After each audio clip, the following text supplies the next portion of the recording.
Je suis congolais. Je suis congolais. Ah ouais. Bonsoir, bonsoir. Bonsoir. Bon, on va mélanger, on va faire le bilingue du français, lingala, pour côté mongol, lingala, bamo, monsieur Zarate. Donc nous sommes là pour notre conférence avec la maman Pauline Lumumba. Elle est là. C'est elle qu'on attendait. Conférence n'a pas les allés pour expliquer Bissot c'est quoi RDC Monde. Batu bazana mitune bele to mitunaka. Batu bele ba mitunaka. RDC Monde dans les années eza mbongouz à travers Pangi Richard a organisé conférence pour nous ça. Maman la Bissot pour expliquer Bissot. Pour tout le monde qui est à Moutouya Makasi, peut-être que vous comprenez que la question est belle. Je te peux expliquer, mais tout ça, mieux placé. Mais il y a mon collègue président, il y a un de ces mondes à expliquer Bissot. Mais tout le monde bien nous a. Donc, tu retires nos paroles.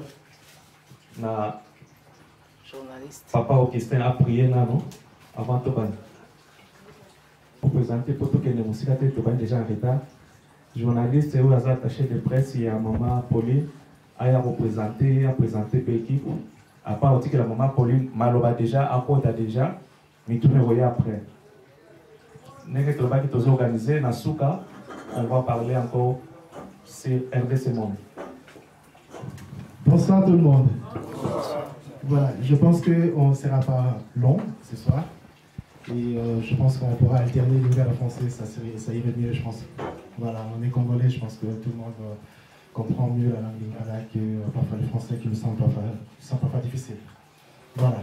Alors, les Chinois disent que pour faire 1000 pas, 1000 km, on commence toujours par un pas.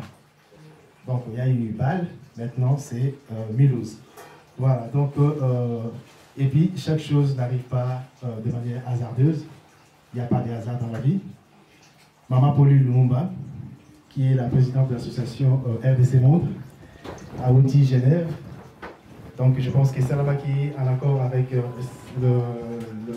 l'association et puis la RDC Monde pour que le lot Maman Lumumba aille à représenter l'association RDC Monde. Pour le Blabino, 4 sujets concernant la RDC Monde. Il y a Soukane et Gosala, divers, donc la partie question au public. Voilà.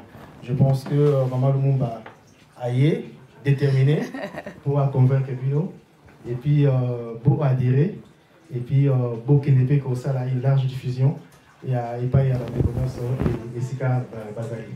Voilà. Donc, ma grande ligue pour nous encourager, tout ça, tout ça, la Milouz.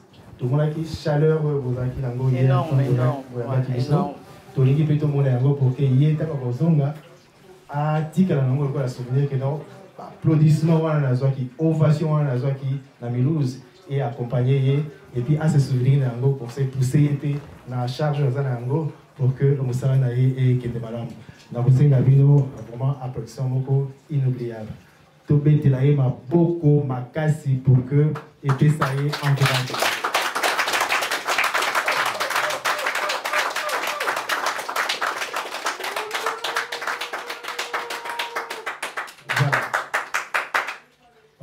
Merci beaucoup. Voilà, on vous écoute. Ouais. Bonsoir à tous. Bonsoir. Mbote na bino bandeko nanga nyonso bozali awa. La sepeli makasi pour tout kutana lelo elongo na pokwa boye. Nga na yaki depuis lobby na ye awa na kutana na bandeko ebele ya Mulhouse. Bayambi biso na modèle moko ya kosakana te. Je suis vraiment dans la joie ce soir. Na umeli quand même moi muke pona ya lelo pona yebiki église ezaki lelo ya ona ye un peu plus tard. Bon pardonner nga pona retard. Parce que j'attendais, j'ai téléphoné na ye parce que bossi bokoti a boye pona ya. Effectivement ba yebisa que bokomi ya ona na ye gentiment. Là, je m'appelle Pauline Lumumba. Je suis la nièce de Patrice Emery Lumumba, mère de 3 enfants, mariée à M. Mabanza Pik. Et ça fait 35 ans que je vis à Genève. Et puis aujourd'hui, je ne suis pas seule. Je suis venue avec mon mari qui est là. avec Papa Willy Ngimbi qui est là aussi. Et puis, on a Maman Pierrette qui m'a accompagné ici. Et puis, on a Maman Rebecca avec sa copine Baouti aussi en Allemagne, Bazali, aussi. Merci beaucoup, Nandi, vous s'est déplacé. On a un embouteillage des alliés, ceux qui gilet rouge, jaune. Donc, je ne pensais même pas que vous coma. Et je voulais vous dire aussi qu'il y a la plupart des gens qui habitent en France qui m'ont téléphoné pour dire qu'ils ne peuvent pas se déplacer à cause de gilet jaune. Mais l'essentiel est de vos alliés. Merci beaucoup. Alors aujourd'hui, on va aborder un peu le sujet mon corps, historique et RDC Monde. Et puis après, l'objectif est RDC Monde. Et puis après, banal membre de RDC Monde, qui est membre de RDC Monde. Après, je vais aborder le sujet de la contribution. Après contribution, on va aborder le sujet de choix de projet de RDC Monde. Et puis tout ce qui est divers. Dans le RDC Monde, j'ai répété dans mes émissions, je suis à Genève et puis à Basel. RDC Monde, il y a des coélézères, moi, je salue au passant, un bisou.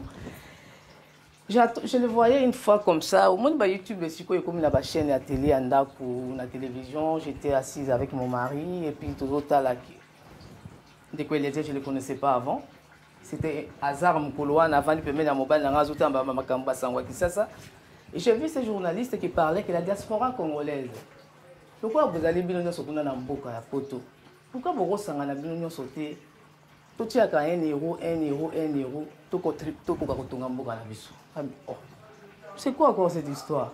Et pour moi, c'était une surprise vraiment. Parce que ma collègue Naya Moussala, ça fait 18 ans que je travaille avec une Éthiopienne.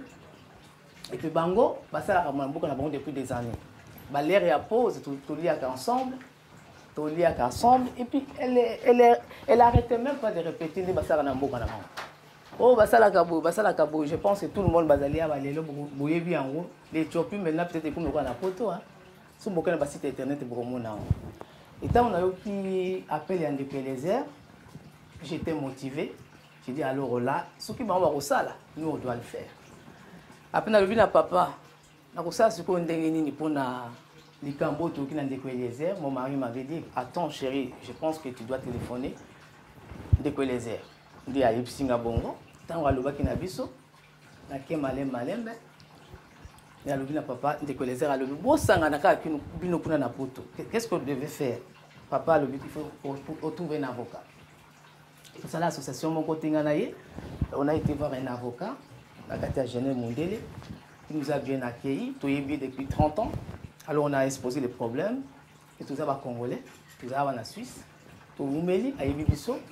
Mais l'histoire, on a Libino parce qu'ils ont souci depuis longtemps. Dans le but, vraiment, Dieu nous a donné grâce. Tout le monde a dit, pourquoi j'ai. Il faut lancer quelque chose pour nous. Mais les gens ont appel, ils allaient leur toucher. Et l'avocat m'a dit, écoutez, c'est une bonne chose, mais il faut attendre. Comment vous avez dit, est-ce que vous avez un bâtiment politique dans le cadre de non, non, non. La politique était la politique dans le cadre mais il y a exemple, en Afrique, il n'y a pas de problème, je vais prendre des notes. Il a fait des démarches, il a fait des démarches. Et puis, idée wana, c'est qui ce monsieur qui est le bâtiment Kambanga, c'est un journaliste et politicien à Kinshasa, qui s'appelle Eliezer Tamboué. Baké dans le site internet, dans le journal naïe, baké babeti bamoni makamba décollé, basali baké na bangoti na Kinshasa, batali tali soukaza mutumoko fiable ou peut-être na sala politique ou quelque chose comme ça. Et un bonjour, ils m'ont appelé pour me dire que ouais, total pour décoller, il n'y a rien de méchant, mais on va voir qu'est-ce qu'on va faire. Donc ça a traîné. On a commencé au mois de janvier de cette année. Et puis après, il faut bien. Bon, d'accord. Tout à l'heure, on a fait des enquêtes sur Gaïvi Nangamoko. Comment on a fait dans Namboka wana? Est-ce qu'il y a un fiable? Est-ce qu'il y a un impôt à l'État? Est-ce qu'il y a un est-ce qu'il y a un casier judiciaire? Ils ont fait des enquêtes sur les conditions. Ils ont dit OK. Pour ça, la Kawa, les conditions sont OK. Et alors, les démarches ont commencé depuis là. Quand on démarche chez Bandaki Wana, et Bandiwana, ma démarche et Bandiwana. C'était aller-retour au fait. J'ai souffert beaucoup. Aller-retour. Venir compléter ça, revenir encore, venir. Et je voulais vous rassurer qu'aucun document, pour en Afrique, pour compléter le dossier n'importe parce que ça peut être un maman, il y a mon pour cop mon corps, parce qu'il y a des gens qui disent souvent peut-être les à Saliboy. Non, aucun document. Le dossier dans la Suisse et c'est ça. Nous c'est salam kakana diaspora na poto. Et puis après, si ma camion suis ici, tokéi, ça 6 mois et puis si ba yeko pesa biso mamango ya compte à banque, ba yeko binganga, yaka na kei, ba poser ba question. Ba condition ba pesa ki na koyebisa bino plus tard parce que là dans so fera introduction comment et botama RDC Monde. Et puis RDC Monde des associations à but non lucratif et ça apolitique. Voilà.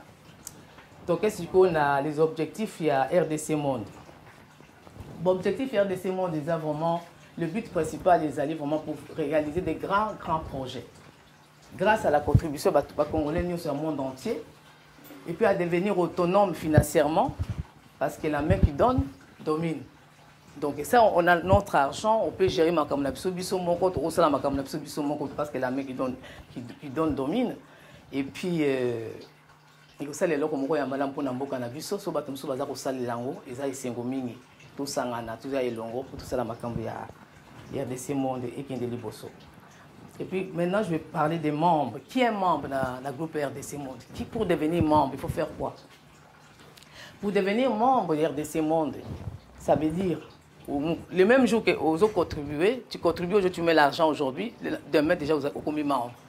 C'est ça, devenir membre, il n'y a pas de exercices, c'est belé, tout, maman belé à ça là, on peut simbon, on peut directement au commis membre.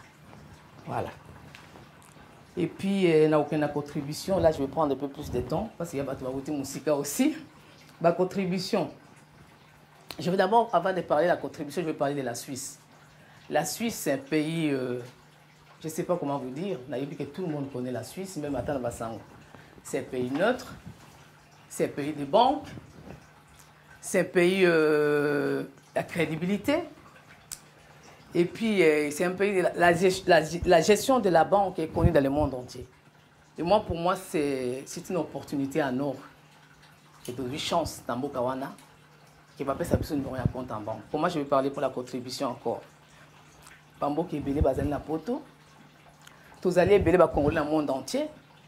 Mais pour trouver un pays où il y a Kondima, qui est Boya, Bosangana, Bopesakambong.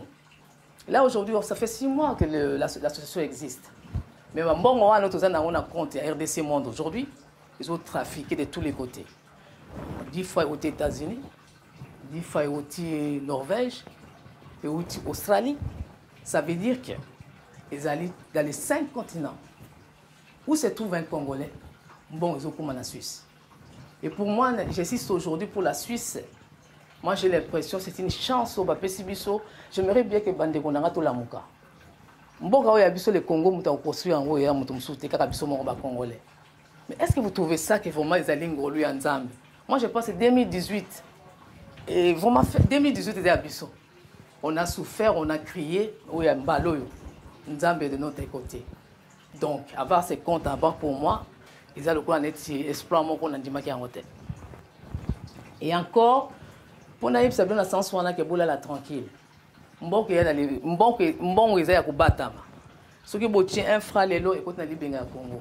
Moi pour Lumumba, j'aurais pas même pas le temps à aucun kuna. Parce que na aucun ba détail ou ba pesi ba on a koma kutata kunate. Ba condition ba ça que le qu'on a comme la contribution, il y avait une condition qui était donnée. Tu n'as compte à banque. Mais les transactions doivent se faire de banque à banque. Donc, on vient avec un projet, tout soumettre un projet. Le projet, on a eu. Si on a un compte à banque à Suisse, vous voyez qu'il y a un projet à Kinshasa, ça sera de banque à banque. Ça veut dire, tout se poser problème, on va étudier, il va débloquer mon compte. Et deuxième condition qu'ils m'ont donnée, on a droit aussi un franc à pototer. Moi, les jours qui m'ont dit comme ça, j'ai dansé. Je me dit, pourquoi vous avez maman Pauline? Je suis dans la joie. Parce qu'au moins, on va le bon débarras. Moi, je me revive ma vie avec mes enfants, avec mon mari, comme je vivais avant. Je ne veux pas que natambola na balabala. Omoni, voiture wana RDC Monde. Okende boy. Osomali papa, mbongo RDC Monde akomi boy. Alors pour nanga na pinaki. Pour na lingi vraiment pour bolingo ya mboka, ndi mutitininga pour na likambo wana. Donc na yebisa bino, mbongo leso botia na kati ya compte wana, ekendeka na compte ya mboka na biso. Mutako simba ngo azate. Alors on a posé vraiment ma question. Mais moi j'ai un avocat. Comment je vais le payer? Parce qu'il faut quand même quelque part, la démarche wana, il faut la zana moto. Balobi, les cambo avocat nous pour ça charger biso mon compte. Par exemple, tu as un mboka na biso, ceux qui facturent, comment la banque mon compte? Parce qu'il y a 300 francs, tout le monde là pour na avocat na yo. C'est très bien. Et on a dit que là tranquille. Il n'y a pas de. Moi je vous comprends. Je comprends les Congolais parce que ça fait depuis des décennies. On parle toujours que tous les aventuriers, mbongo, tout kabwana likolo ya mbongo, tous assurieté, tous aboyeté. Il y a on a peut-être bato qui ne malem pour s'engager. Mais nazo ko rassurer bino lelo que mbongo na bino ezali caché au tché lelo et bandikuna. Et le but que j'avais vraiment que na bakambo nyonso wana pour réaliser ba grand projet to réaliser élection ni sous. Mais nazo viser loin. Nazo viser loin la vision nanga nazo lo ba que les grands projets au moni siko to ça peut-être ba biloko italique ba hôpitaux, ba école, c'est des grands projets. C'est bien. Il faut dépasser là. Nga le summum pour nanga un jour avoir une banque ya ba congolais. Donc avoir une banque congolaise, ça veut dire quoi? Il y a beaucoup d'intellectuels congolais où on a ba idée ma casse. Mais on a ba idée, mais on a fonté. Donc le déficit ça va bon. Mais ça ne veut pas dire que le déficit va bon, on va passer bazar pour contribuer na poto que si ko ba déficit au Kenya na yo. Non, il faut qu'on retourne. Et comment? Ils ont rappelé na RDC Monde. Ça veut dire que tu vas na mboka mindele awa. Faut yeba que tu so ya malamu. To na mboka na biso. Que ko zwaka ya mabe. Ya malamu la kisini na déficit lelo. Au sala makamu na yo, mais il faut retour. Faut na mona rappelé ndambe ko na libenga. Ils ont rappelé libenga Congo et puis ko créer économie na mboka bato ça ba entreprise na bango malem kana bango to pesa ka 10 francs par mois. 10 francs suisses. 10 francs suisses par mois, ça veut dire ba frère nangai ou ba fumeur ba cigarette, ba fola non? Tout le langage moi ya ba yaki. Ya ba fola. Ya ba fola. Au consomme la bande peut-être mapa. Au moins à 2 jours moi là, tu veux pas manger les non, j'ai pas envie aujourd'hui. Mapa 2 jours comme ma casse boboaki. Au sommet pomme n'andako quand si bana kolia pas fruits. Moi j'aime pas ces fruits maman, j'aime pas. Et bah si et sous qui na poubelle, ça fait que 10 francs suisses. Alors chaque fin du mois, on peut ça 10 francs suisses. On peut ça 10 et ça bon minité. Puis bamboka mususu faut to la muka. Mais je comprends pas les Congolais jusqu'à aujourd'hui tout ça ko sima ba tenir sur Afrique. Faut to la muka. Ceux ba Éthiopie ba banda qui ba sali yango. Pourquoi pas nous? On peut y arriver avec 10 francs suisses. Bon, il y a minité bandeko. Et puis, il y a mis les sous-sous. Je voulais dire à tout le monde, au Bazalaki, parce qu'il y a une équipe de personnes qui contribuent depuis Tobanaki. Je les remercie encore. Merci beaucoup, beaucoup. Bato nyonso bazo contribuer à RDC Monde, membre RDC Monde depuis le départ jusqu'à présent. Je vous remercie tous dans le monde entier. Au Bazar bon chaque mois, régulièrement. Chaque mois, les 10 francs, chaque mois. Bisous, bisous, bisous, bisous. Merci beaucoup de continuer comme ça. Mais il y a une chose que je voulais rajouter encore, parce que Bazar n'a pas de difficulté, comme les gens qui habitent aux États-Unis, au Canada, Maman Pauline, tu peux pas trouver une solution pour nous de verser l'argent facilement pour tout faire framing. Moi, je leur avais dit, je suis dans la banque, j'ai fait des démarches, on a la condition, on a fait la bango, je vais faire framing. Mais mes frères et sœurs, banque, moi, on a mon kilo, on a fait musala, azwatama sati moko ezate.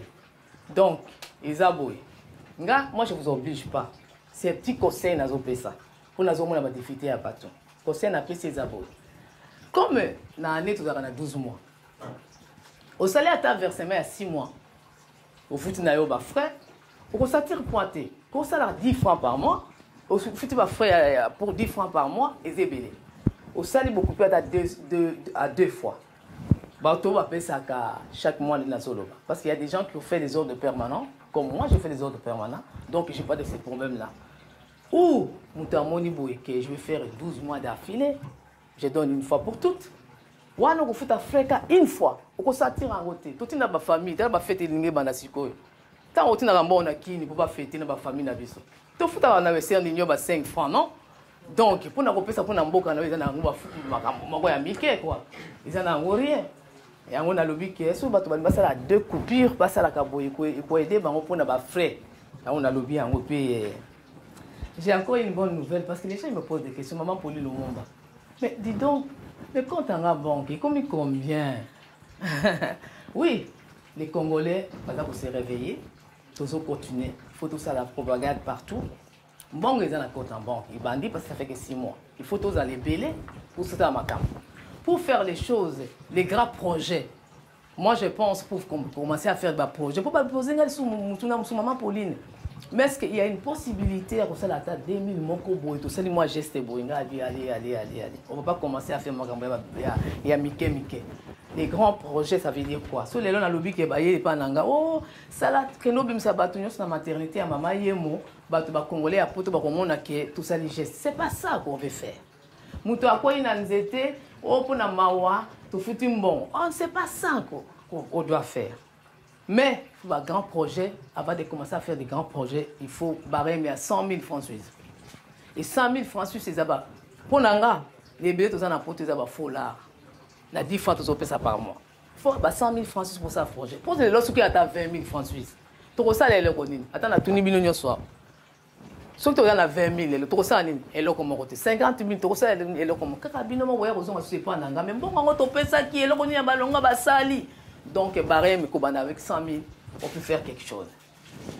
Et puis, de quoi tu as dit dans Katikati année pour l'association de ces mondes. Donc, je suis désolé, on ne peut pas donner le montant qui est dans les comptes en banque cette année.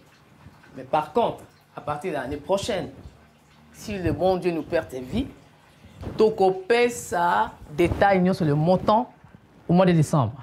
Et ça va commencer l'année prochaine au mois de décembre. Chaque année après qui va suivre le montant, il vous a toujours annoncé, et vous continuez à système sur internet www.rdcmonde.com. Beaucoup de monde Mambongo, ils allent afficher parce que nous, on travaille avec la transparence. Ça ne sert à rien à vous cacher.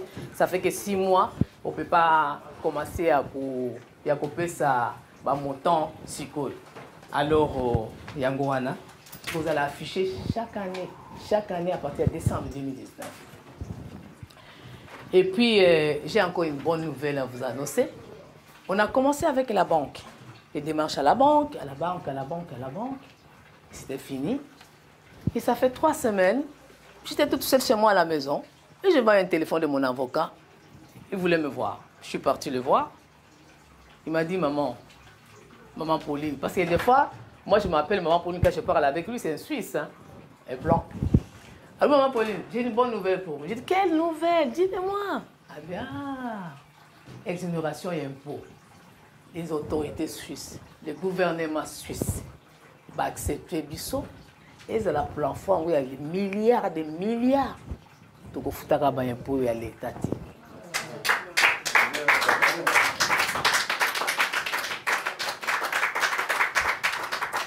Donc, il y a pas Nabino. Nous avons parcourir le monde pour le Congo Nabiso.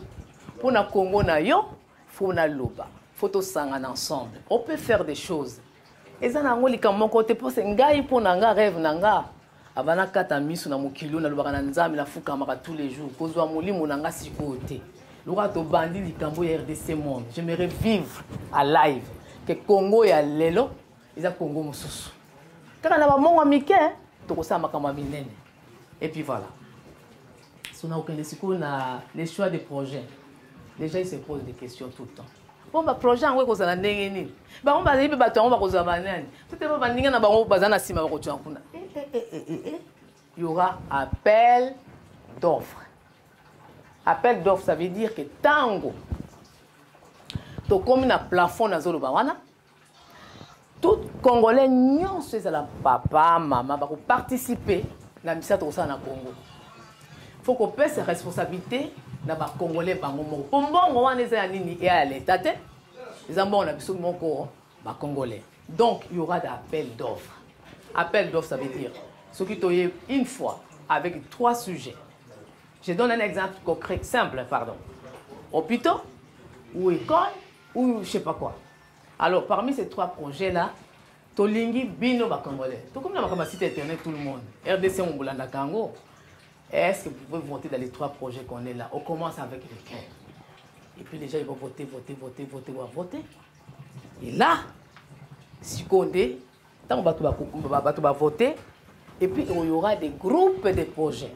Groupe de projets, maman pour le Mumba, Azo Kendezela Moussou. Groupe de projets d'Abino.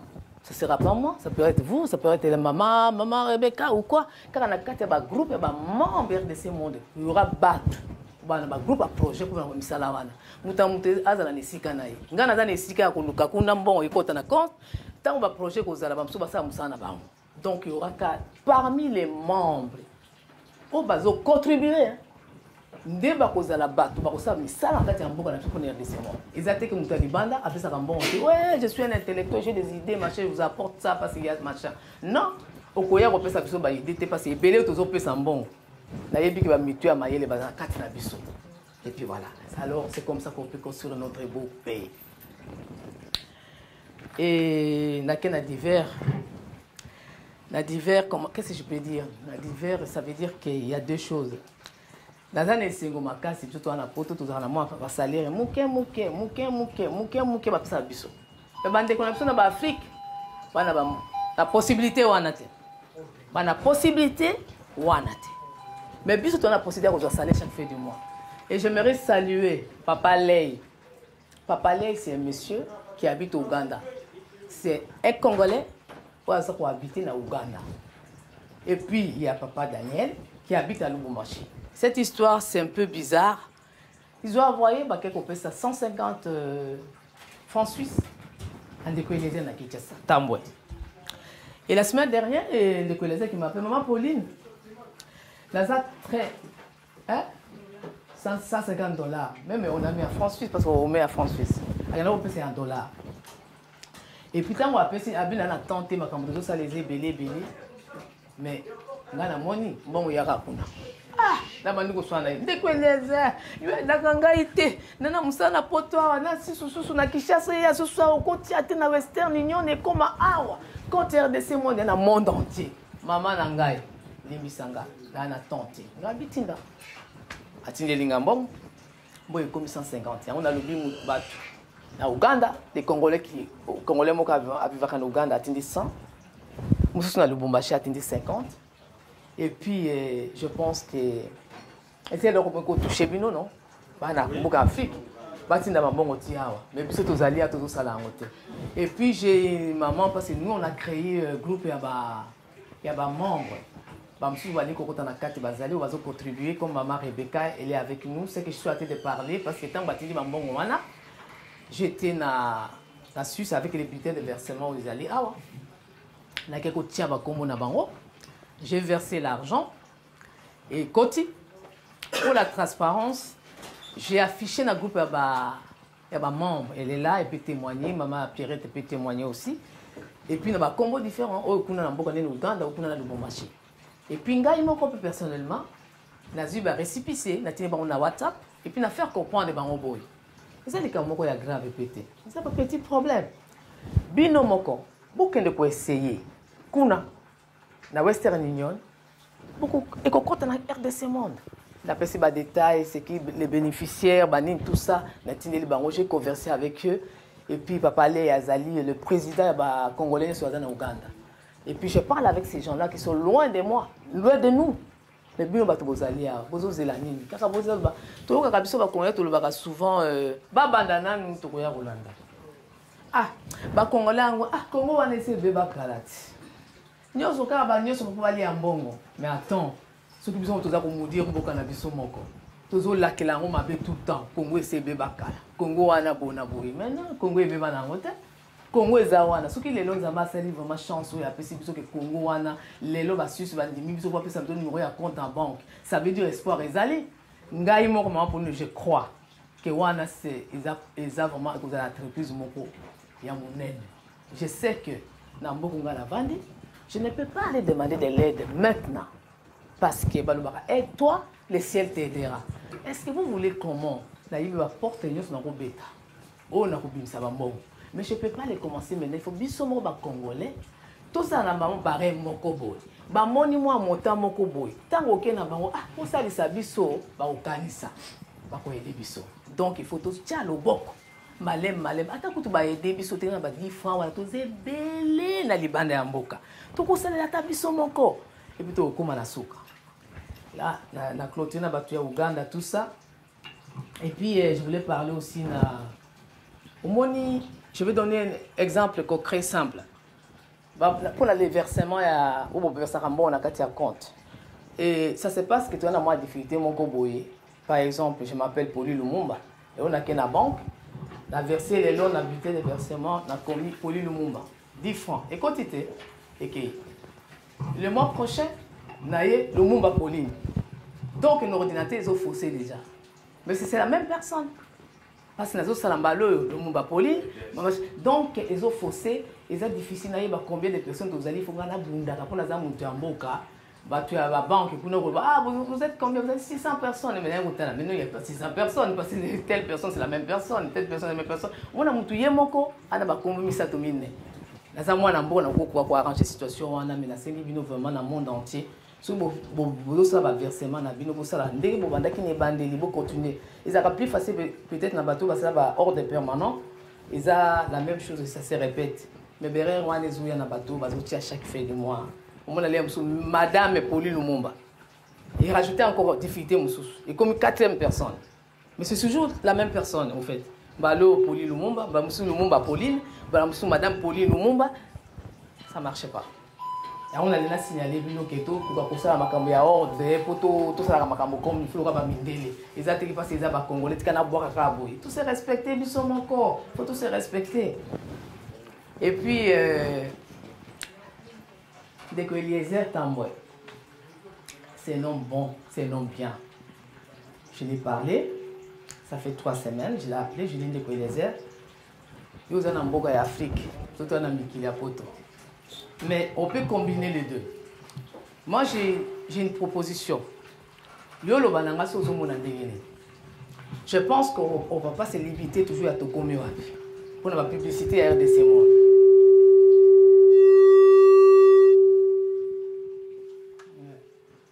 La ABC, on ne peut pas... La Bengaki, excusez-moi. Et puis, on ne peut pas se limiter toujours que Tokomi Wapi, émission à Poto. On ne peut pas se limiter qu'à un groupe qui a Tokomi Wapi. Il y a des journalistes sur Internet. Des chroniqueurs sur Internet. Il y a des journalistes qui sont à Poto et à Mikilia. Donc, on a une publicité qui est partout. Il faut que tout Congolais paye à Zali. Ayebana. Ayebali Kambo. Alors, on a parlé, on a échangé avec lui. Il a dit qu'il n'y a pas de problème. Je pense, si Dieu le veut, d'ici mars, beaucoup de monde a une chaîne de connexion sur Poto. Il y a Bachango, Didi de Pumba, Mwanatuka. Moi, j'aime tous les Congolais journalistes à Poto. Dans la préférence, mon côté, dans les Camerounais, mon côté, le coup à l'Obinangato, qui est partout. Il n'y a aucun de partout. Il n'y a aucun Makonda. Mais à ce qu'on a clôturé les lots, c'est pour. Je vais remercier et clôturer en même temps. Oui, à la Tissibiso Lelo, le logo na biso ya RDC Monde yango. Ça c'est RDC Monde. Yom ta la Tissibiso Lelo, c'est John Connection. John Connection azakana na Turquie. Donc na peta moi c'était na likambo moko. RDC Monde. C'est une marque en fait. C'est une marque. Marque déposée. Ils ont entreprise maintenant. RDC Monde est commis entreprise maintenant. Donc, nous avons pour appeler Maman Pauline a l'obéla qui sauter. Pour moi, je vais dans les choses vraiment il faut sérieux. Il faut du sérieux dans tout ça. Il faut qu'il y ait vraiment du sérieux. Donc, nous avons l'obéla pour nous qu'ils ont diffusé dans le monde entier. Nous avons dit c'était encore. RDC Monde, c'est une marque déposée. RDC Monde est comme une entreprise. Avec ces logos-là, tout le monde a mis sa t-shirt ailleurs. Ya koloba ke oh maman Pauline, est-ce na ko bimisa t-shirt awa tout ça pour regarder. Non non non non non non non. Et comme marque déposé. Le quoi to zui muto ya zo sala biso. Makambo ngo. Photo dans l'entreprise moko auto sala. Ba gadget, ba stylo, ma puta na biso, ba t-shirt, ba nyos avec cette marque. C'est une marque déposée. Et ce qui muto ameki ça veut dire qu'à teka na côté na ye bande ko na boya kozwanga mabete na ko traîner la justice parce que j'ai des avocats constants de les alobaka tout le temps que bon banque wana les a blindé. C'est une banque blindée. Bana bato makasi avocat makasi ba bande li compte wana parce que moi le but est que biso nyonso ba membre RDC monto sali musala depuis les bandés en groupe to bandi ba makambo banque. J'ai pas travaillé seul, hein. On a travaillé en groupe. To bandi makambo ya banque en groupe. Toké makambo exonération en groupe. Ba pesi biso compte en banque en groupe. Donc ezali ka mon côté que les le coma mutna mutu parce que je veux pas la facilité au fait. Na bimisi t-shirt pour edenga. Oko edenga na t-shirt wana ko bimisa te. Parce que soki toza na côté moko, to bimisi ba t-shirt côté moko, to kosola na mutu en auto yeba. RDC monde a bénéficié combien? Yem ta osala ce t-shirt a bénéficié combien?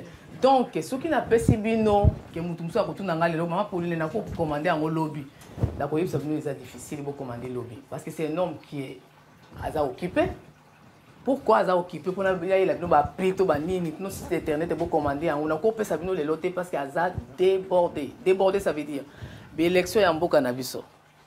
Tous ces gens là ils ont commandé des t-shirts pour regarder l'élection là j'ai même pas eu le temps ya ko solana yi alors maman Pauline ce qui l'élection est l'équipe to solanga na yi à tête reposée na batou je suis pas seul hein. Batou muso ba ko sa charger makambo ya makambo wana ya kotala ka les t-shirts et tout ça. Moi je suis pas dans ces domaines là. Ba muso bazali ba compétences ils ali na kata RDC monde ba ko sala makambo nyoso wana auto comprendre ensemble. Pour to yeba comment ba ko sala makambo nyoso wana. C'est pas maman pour lui qui s'occupera de tout ça. Il faut quand même qu'on partager ma tâche. J'ai pas le temps de faire tout ça. Ya on a ça pour vraiment insister que vous allez arrêter à aucun de couper ça ba t-shirt parce qu'il y a facilité parce que je sais que vous allez engouement mon corps trop contrôler.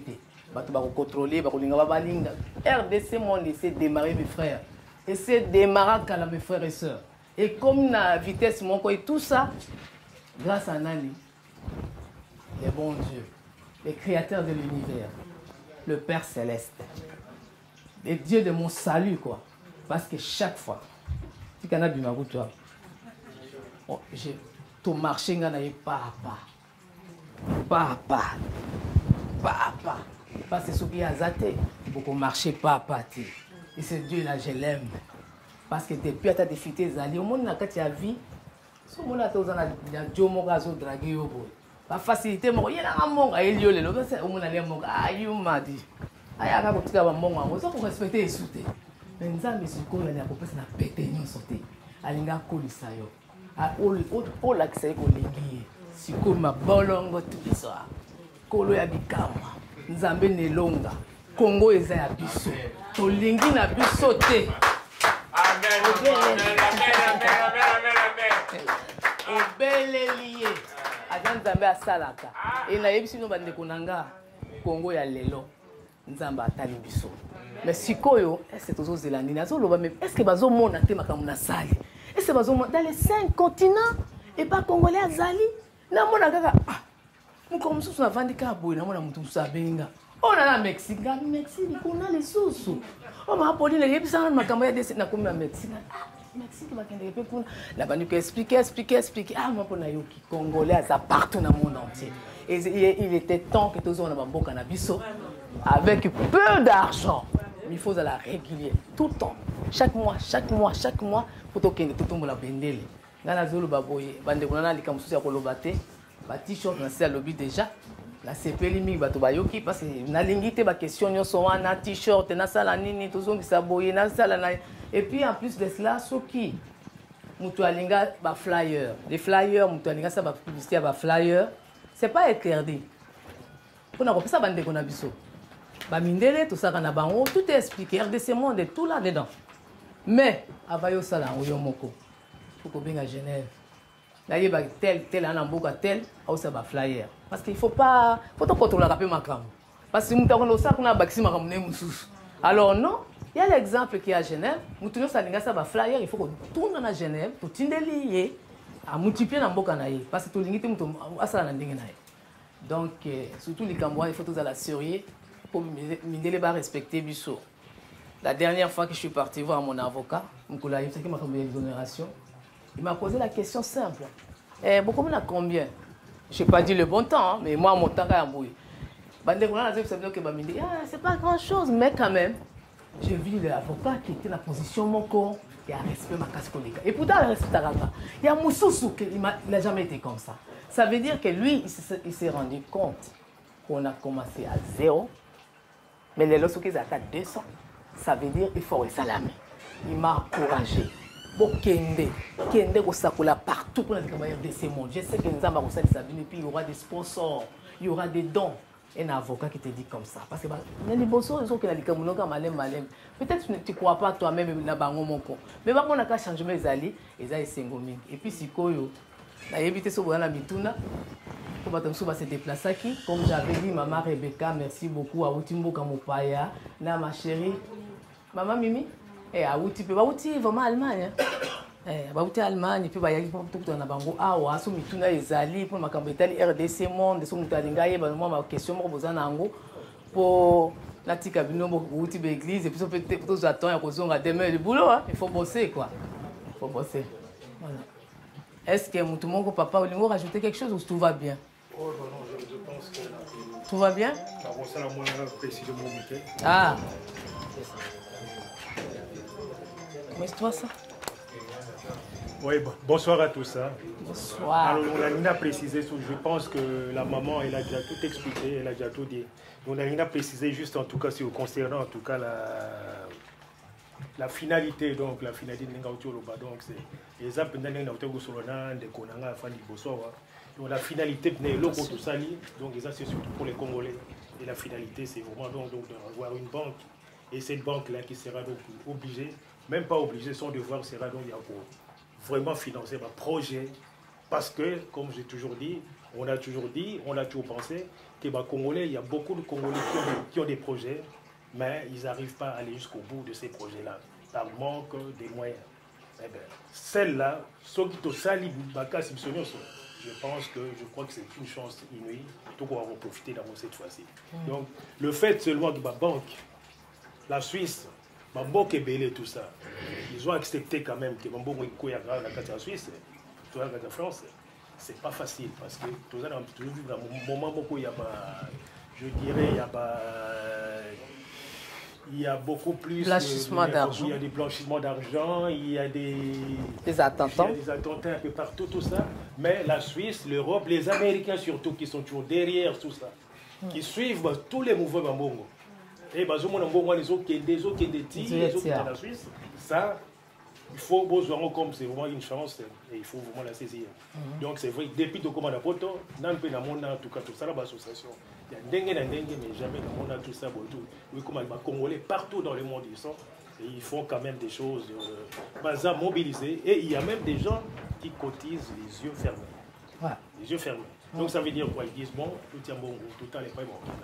Mais moi, je vous promets, c'est vrai que ça maloba, petit maloba, mais la Ripsi Binoke, les Alikambo et Okende jusqu'au bout. Et de ces mondes, c'est parti. Ah, c'est déjà démarré. On a été combattu de tous les côtés, donc on a été combattu par-ci par-là, mais et la porte elle est ouverte à tout le monde, à tous les Congolais, donc c'est en tout cas donc la porte est ouverte. Ma conseil, ma idée n'abino, ils sont toujours les bienvenus.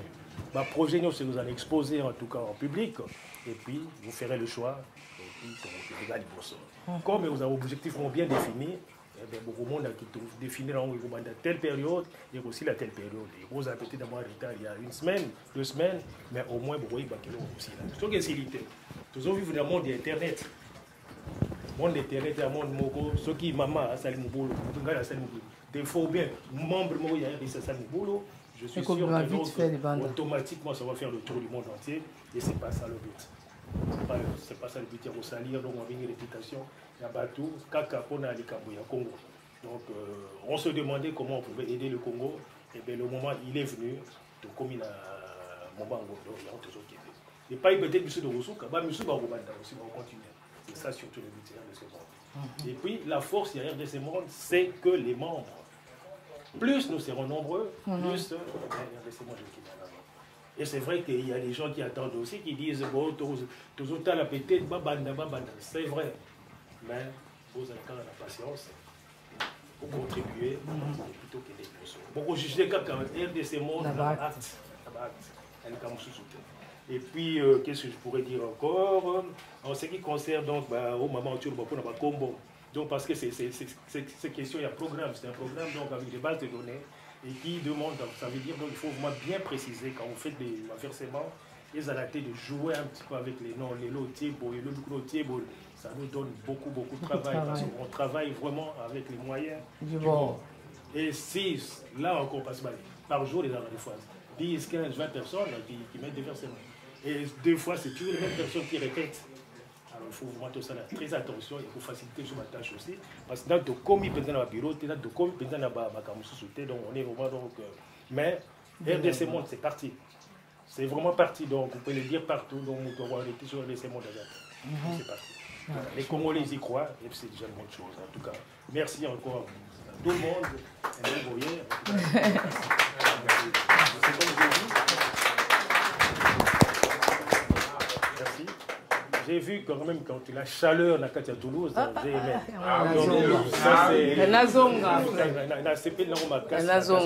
Depuis hier, donc on a vu comment on a été accueillis. Nous deux sont côté sauté, mais il était vraiment bienvenu.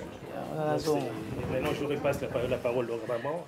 Les questions sont les bienvenues, donc elle est prête à répondre à toutes vos questions. Et puis, merci papa. Nana Batsa Soussou. Charles, il y a Milouz et il y a Nassou.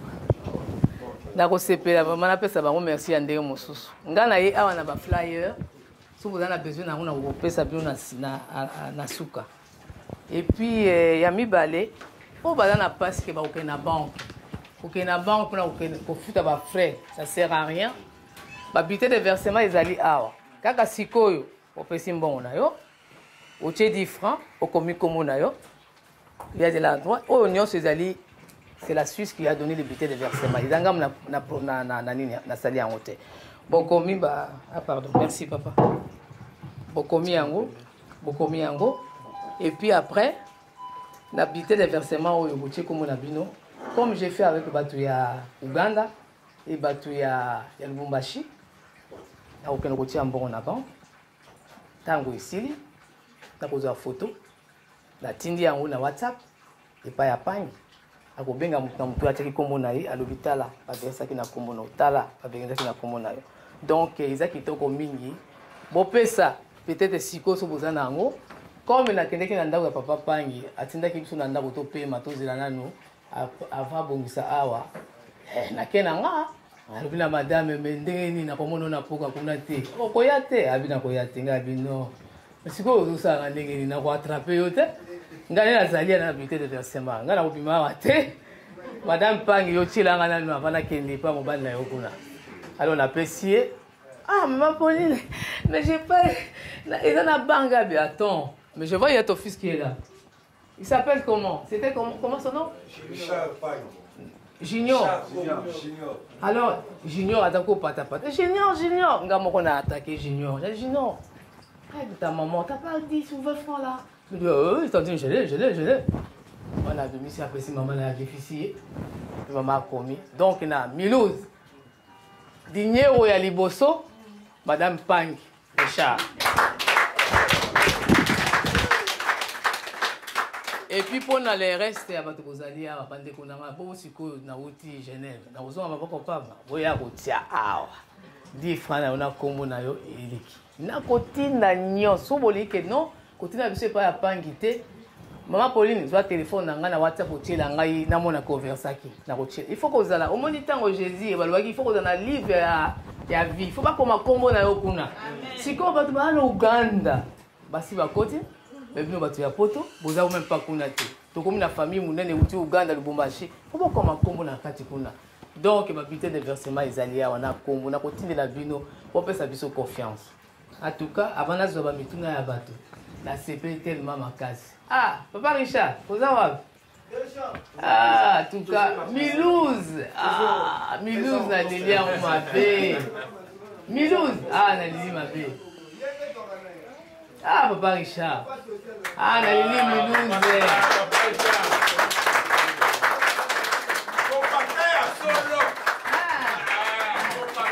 Ah, Papa Richard Pagne.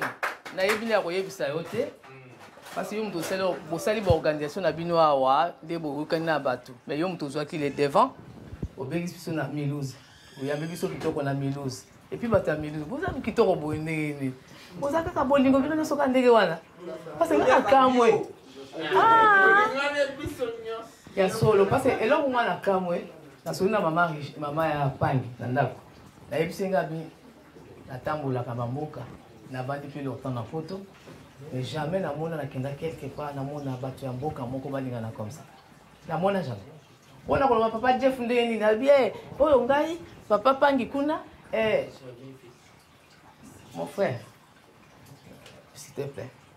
Oh oyo boy. Oyo asali musana na ye bataka ko partager ma tâche. To vanda ki lobi awa. Les sengo moko na yaki na posa okende papa pe azala ki lobi atozalaki ensemble. Na bouteille na bato awa. Et sengo ya na Milouz na yebite. Boka ngamaka boye. Mutu akabola bino te et puis tozalaki na mutu na ngai itala kaka ye azali kuna yaka wana présenter yo Rogers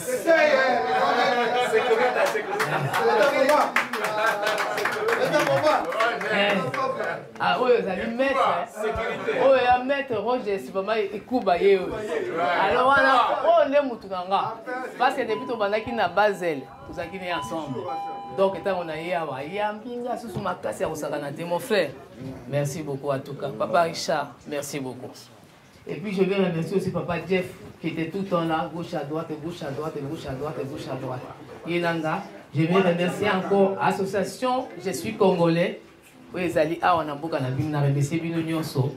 Et puis, je vais remercier l'association Bon Berger. Ils ont na Milouz. En tout cas, Milouz est beau changer. Moi, j'aimerais rester avec vous. Vous n'avez pas de la vie à taponner de ce monde. Parce qu'il a tellement. Et c'est un moment qu'on. Comment était dans les enseignants. Calmement, on va libérer là. Calme, à libérer. Vous à l'aise. Au moins, on a été au boye, parking, pour na marché, au Keika, au Komika, Mbalamoko. Papa Pangi, ça, soit que mon auto pour parquer voiture, on a vu ça déjà. Tout va nous camboyer basal. Tout ça la boye basal. En tout cas, on a CPL Makasi. Merci beaucoup. Hein?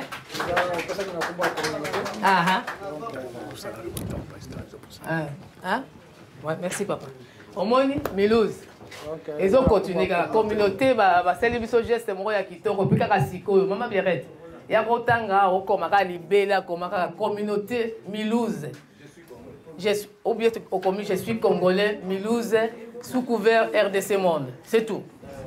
Parce que kuna bakibarate, ata oye uti Uganda. Et yaki, na komika Congo ya mutu, sous couvert RDC Monde Genève. Voilà. Merci beaucoup na geste pour ça pour na biso. Si quand on compte na ba question siko. Oui, on tourne sa question aya. Je peux poser une question. Oui. Parce qu'avant la question. Bon poser ma question.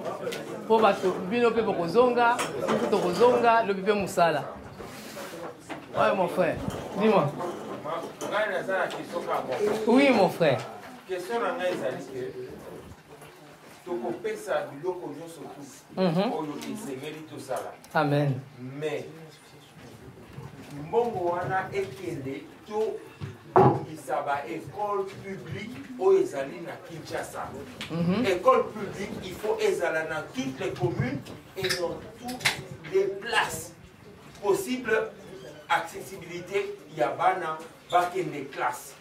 Parce que l'éducation à bana wana, tu raté un mot, ça fait deux décennies. Tu raté un mot depuis 70. Parce que l'éducation wana ezalaki wana. Ba école wana etonga makala. Ils négligé. Ce que tu commences au sala départ école complexe scolaire. complexe scolaire. Non, on ne veut plus de ça.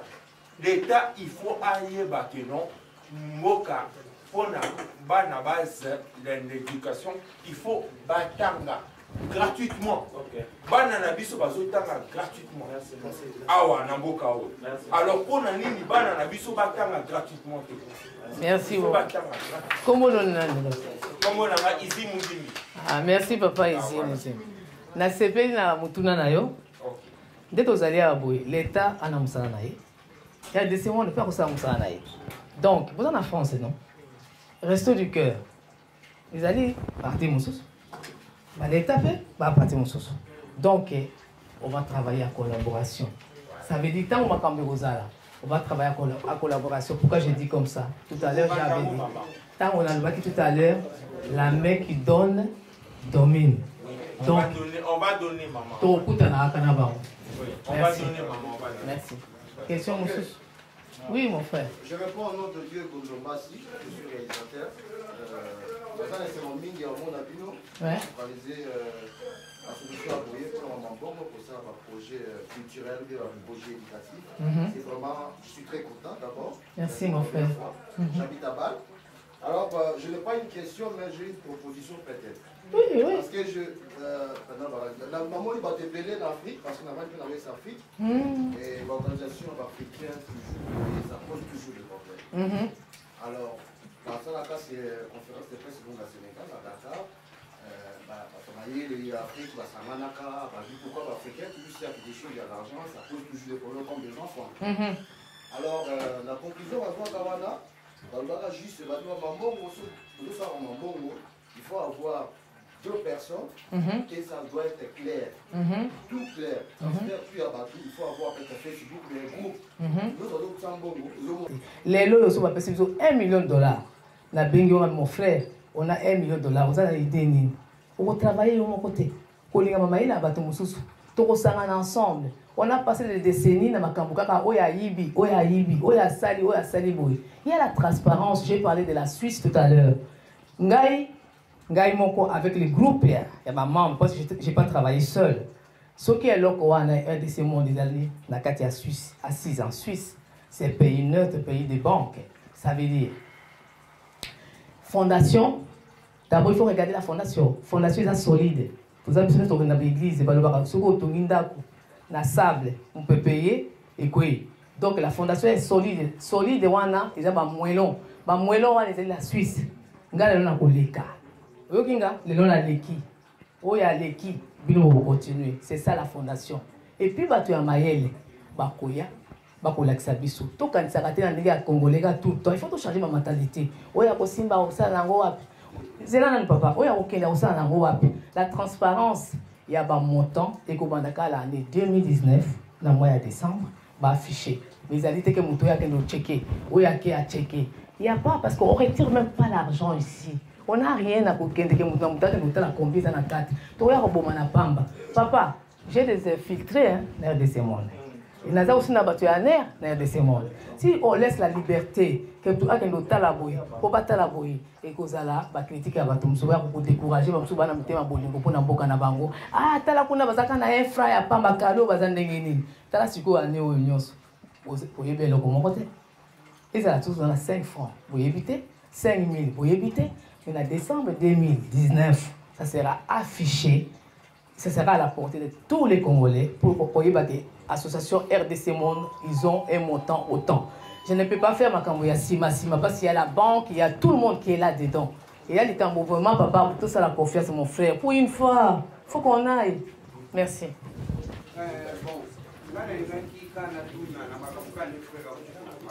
On est déjà, on vit en Europe depuis longtemps. Pour moi, c'est une question un peu bon. Excusez-moi, peut-être les termes, on va voter. Quand chaque année, chaque société ici, il y a un bilan. Oui, mais c'est... Voilà. Mais tout va là. Des fois, vous voulez dire, il y a un bilan, on va lui donner un bilan. C'est comme moi, si j'ai donné. Quand je vois que cette année, on va clair, je vais les retirer. C'est clair. Donc, il y a un bilan, vous allez nous dire que bon, Cette année, on a fait autant. On a travaillé comme ça. C'est l'essentiel, quoi, disons, de toutes les façons. Hein. C'est simple. C'est très bien, mon frère. Voilà. Il n'y a pas qu'à tout le monde, comme vous dites, que ça c'est clair. Tout le monde veut voir, mais ça jamais existé au monde. Pour moi, chaque année, on peut dire même, comme c'est RDC Monde, on peut dire tous les 2 ans ou tous les 3 ans, on donne un bilan. Voilà, on a eu on a sorti comme ça. Chaque année, voilà, chaque année. C'est simple. Et la question à Autolobasikoyo, en décembre 2019, bah vous publiez dans mon temps. Parce que n'est-ce par exemple le papa, que soit on m'embêté, pour nous appeler dans un esprit. Ça la on a vu presque tout l'union, c'est un monde entier. On a souvent un langage, un téléphone, un côté en ébima. Donc je connais presque tout le monde dans le monde entier. Exemple, vous avez m'embêté. Les lots psycho par exemple. D'après Sabino Bilan en décembre, yo mon couteau, là nous n'inganité mon frère. Vous avez dit qu'il y a un mystique. Il faut payer il y a un inganité. Donc, aux alliés, tout le monde peut dire combien. Mingi bazali, non, na solo na sens. Yo kana na sens solo. Mingi bazali awa, kaka pona koye bakaka, ba komi na combien, yango de ces mots na ba komi na combien. Yango pe photo kola na mitu. Sagesse fait ça. Voilà. Mais 2019, beaucoup de soignants. Merci beaucoup. Vas-y, allez-y. Deux préoccupations. Premièrement, ils allaient pour la. Bon, je ne sais pas si j'ai un flyer. Flyer, ouais. Flyer. Pour le bail que nous, avant que nous peut-être pour distribuer un mot, il faut que nous obéissions à Suisse. Peut-être je n'ai pas compris. Non, je peux expliquer, mon frère, c'est pas grave. Le passe à la question. Or, ce qui met que non, ils à la portée. À la portée à tout le monde. Et qu'on aide Bissot peut-être même surtout distribuer. Pour ceux peut-être bazar vraiment la communauté de Bissot. Et eux pour apporter Bissot sur. Et eux apporter Bissot quelque chose quoi. Oui, il y a un azolo bâté. Dédé, excusez-moi là. Et voici les ça. Dédé, la mituna qui question mon boy. Pourquoi préciser le montant à contribuer? Peut-être même sous hasard, peut-être dans le moyen mois où tu as les 10 francs. Ou peut-être par mois, à votre plus que ça. Mais la dernière à comprendre comme si que non, il y a précisément que non, chaque mois il faut 10 francs. Oui. Je ne sais pas pourquoi il y a précision, il y a montant. Or que non, peut-être l'homme que celui qui le bami que non. Nous sommes on contribuer. La montagne nous sommes contribuer. Aïe pour contribuer la RDC. Merci beaucoup. Donc les comprendre. La question est posée parce que ça l'était. Flyer. Je voulais dire. Oui, oui. Parce que il faut Suisse. Non, dans le beaucoup on a flyer. La lobby RDC, c'est une entreprise. Ils allaient vraiment une marque déposée. Donc, pour la couper ça je ne dis pas les côtés, vous ça côté. Mais si vous avez un site internet www.rdcmonde.com, tout ce qui est là-dedans, c'est expliqué. Moi, j'aimerais bien que Bissonion soit pour la RDC Monde, tout le même langage. Parce que dans la confusion, c'est dans ce sens-là, par exemple, dans le PCO aussi, yo le blanc pour les gars na bimisa ngo 50 na bimisa parce que aux un exemplaire ou tous ça la biso son ndenge moko tous ça liloba moko c'est simple, c'est pas que pour ça les langoté ou quoi, au contraire mon frère oui puis va flyer tous ça na comité mon côté à caisse moko courant pour na ça la yango ce que le ça la aide aux exemplaires na ko sepela pour ezala et puis question ya mibale ceux qui na le bakito ba avec 10 €. Décolézer, quand il avait annoncé, parce que Décolézer tamboué, à l'oba qui était $1, $1 pour Namboka. Alors, tant on a créé dans les solo, n'est pas tu Namboka, oui, tu vas banquer, $1, c'est des paperasses. Donc, on se limite à 10. Donc, il doit commencer des banques qui n'a pas qui à partir de 10 francs par mois. Mais il y a des gens qui donnent pendant une année 1200 francs suisses. D'un coup. C'est une bonne question, mon frère. Oban congolais, moi je suis congolaise. Donc, lui il donne, moi je donne. Et puis un jour, on a repris dans le simple. J'ai mon dernier fils qui a 20 ans, à la formation. Et puis la formation, il y a 400 chaque mois. Alors on a dit, chérie, attends, il faut quand même contribuer sur l'habitude des versements. Pour te regarder, alors bien maman. Nous aussi, je dis, mais bien sûr, le Congo de demain, c'est à vous, pas à moi. Alors il faut tiens. Donc on a dit, nous sommes des Congolais, tout ça, la Cambo, ils allaient coupler. Monsieur et madame Pauline Lumumba, tout est dit, Fanabiso. Non, ça ne marche pas comme ça. Tout comme on a un projet, on a quitté. Maman a fait ça, papa a fait ça. N'était par exemple, on a dit, papa Richard Pagni. Ah, moi, c'est vraiment mon boulot. Ah, mais je ne pas mais si papa fait ça tout le temps. Il y a un lobby. Tout le ça bien dans la bisopé pour le Congo ya Sika, pour les Bango. Merci.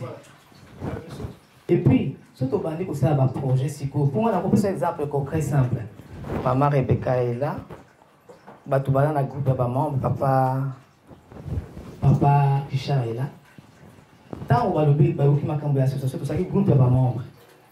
Tout ça n'a idée, tout ça il y a un groupe WhatsApp, tout ça n'a idée, tout ça macambo. Comment on peut le faire? Mais c'était un bordel mon frère. On ne peut pas commencer tout d'un coup. Et on ça va projet dans Congolais tout d'un coup comme ça. Tant qu'on n'a pas à ta budget, moi je suis mon côté. Ils ont fait ça musukusuku. N'a aussi ça. Ils ont fait ça musukusuku. Et puis la question c'est sur apporter nazanga mon côté, dans le groupe pays à battu belé, on va apprendre. Pour communiquer avec bateau. On a commencé, comme j'ai commencé avant, la banque, exonération et impôts. Maintenant, nous sommes en train de chercher l'argent.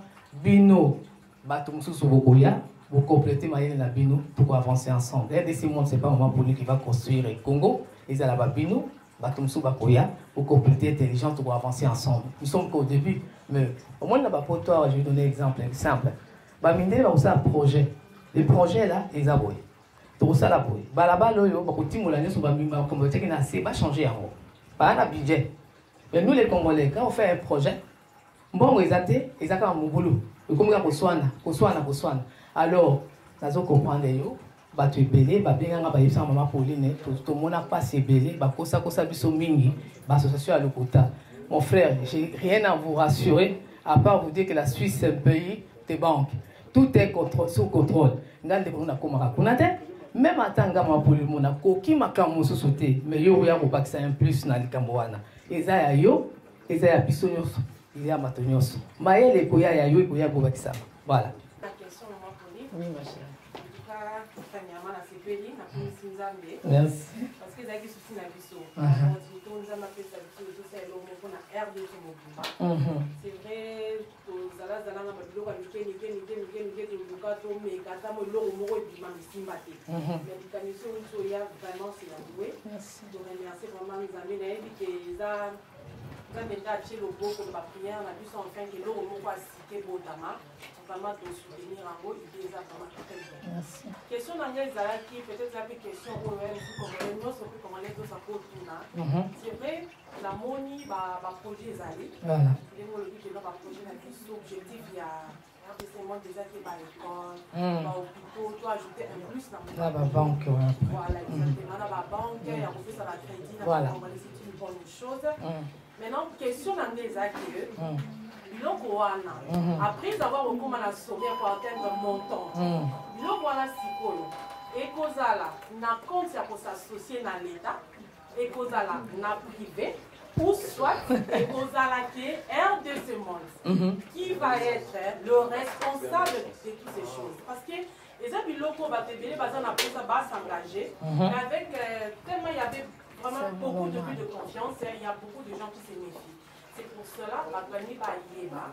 Et l'eau, il faut la privé qui va être responsable parce que l'eau, nous avons la moto à la tête. Donc, vraiment, question il y a moi, celui qui répondre à l'eau, ou bien après avoir atteint un montant, je ne sais pas, malheureusement. Et dans le même sens, dans le même sens, la question de la rajouter l'eau. La question dans le même sens, il y a maintenant rajouter l'eau. Donc, ça dit, depuis un moment, Congo, les autres vivent par rapport à la diaspora. Ces diasporas et les dirigeants actuels, il y a politique, pour eux, Comme ça, ils font rien. C'est diaspora qui va rabattre la Congo. Alors, RDC Monde, la population va choisir un projet. C'est que j'ai vu Mili Maman le dire. Je crains maintenant que Bino va remplacer l'État. Au lieu que l'État ait mon propos, il va école comme ça. Hôpitaux, ils ont ça l'État. RDC Monde, à niveau ça, et la place de l'État, ils ont ni par rapport à RDC Monde. Merci pour la mamituna na bino. Ngana sala politique ite. Totika ba yi politique ba sa makambo na politique. Toto ina likambo ya apolitique, eza likambo ya humanitaire. Tozali awa. Na so pesa ka exemple en France. Les restos du cœur, ils à l'État ou ils à privé. C'est la même question. Donc non mais l'État roko sunga. On peut travailler en collaboration. Mais bon, où ils allaient à Wanapoto, ils ont dit qu'il y a Congolais. Ils ont bon, il y a des diamants, il y a Kinshasa, toute la richesse est à Congo. Il y a des Zobate. Tous les années, on a vu ça à part. L'État, vous savez, maman.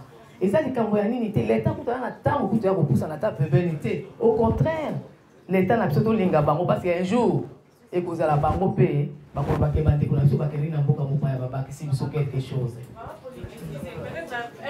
Question effectivement la question na ngezi zalaki donc on a ici quand on a qui non premièrement ils en ont non nous avons contribué donc projet ezali donc pour tout c'est la projet on a donc bon comment dès que l'argent est là il faut que école wana et qu'on a l'associer dans l'état ou soit RDC Monde azan et l'on connaît mon poison bongisa pour asala. Eza kitoko. Wana soki za kumosala ba école ya l'État ozoloba wana. Papa alobaki akeye. Alobaki po ba école totangela wana. Azomona ke basundoli yango. Comme privé. Bon objectif ezali ebele pour na Congo. Biloko ezali ebele à tout refaire na kati ya mboka na biso. L'État ngo tozoloba lelo. Pour moi, la makambo ya l'État quand on a masona biso ya des monde milité. Eza ba bango à part. Tozali aba bango ba tobaki kosala ba banque bazali makambo awa. Mbongo na biso ya ba salaire to bima na mboka na biso. To kosala misana na kati ya mboka mopaya. To sala pour na mboka na biso. To kosunga. Mais est-ce que ba misala musu peut-être ezala combiner na l'État? Parce qu'il faut qu'on ait l'autorisation dans l'État. Donc, ezali biso tozaba au moins tozaba paye na mboka mais l'État a la place na ye biso tozana la place na biso et cause na misala mususu il faut retourner à l'État il y a un problème pété mais l'État à part biso à part pas ces ambons na bangote mais il y a des choses qui peuvent arriver que tu vas passer par l'État pour tout na autorisation. Oui papa. Papa West, bonsoir. Bonsoir. West juste par rapport à la question de Batuni, moi je crois que là on a beaucoup de non, l'Europe en général. La France, surtout le Bimouamke, tu as dit que l'hôpital, il y a l'été Zali, privé Zali. Tout le monde a un diaconat, privé. Groupe ya batu moko boye basali eloko moko boye bakoki mpe kosala baécole oyo ezali ke ya l'état te ezali privé mais l'état peut-être akoki kozala aza na contrôle mpe koyeba parce que eloko nyonso okoki kosala na mboka même awa fo autorisation ya l'état. Voilà, moi je crois que c'est simple. Voilà, mais oui, biloko ya privé ezali RDC Monde akosala makambo na ye oyo eza ya RDC Monde, hôpital RDC Monde, école RDC Monde ekosalema mpasi tozosala Resto du cœur wana bato boye, Resto du cœur asali boye, Resto du cœur asali boye. L'État na part na ye ya responsabilité biso tokozala na part na biso ya responsabilité. Ça c'est un pays développé. C'est différent parce que aujourd'hui tokosenga baautorisation mon frère. Non, c'est pas ça comme d'autorisation. Moi je dis ceci. D'abord quand on a l'îlot, Mbongo biso tindaka, c'est plus que même les budgets du pays. Et puis l'État a séparé la canne Bongo, comme ça l'État tout ça les logotés. Alors, c'est mon tour à bandi d'activité. Et ça m'a bêté. Les alliés bien étudiés à banque, ça c'est tout à fait normal, ça c'est clair. Mais bilo comme école, hôpitaux, balabala, ça c'est. Balabala c'est à l'État. Oui, non mais même l'école. L'État a un projet à pour ça dans l'école. Tous en a beaucoup à passe, c'est ça la France. Ceux qui puissent au RDC Monde, l'État va nous ça. Actuellement, nous risquons d'encourager l'État dans la naissance. Mais oui. Non,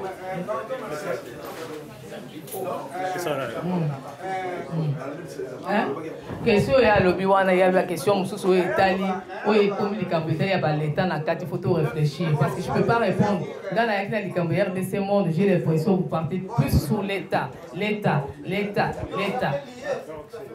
et ya de misala mususu tokosala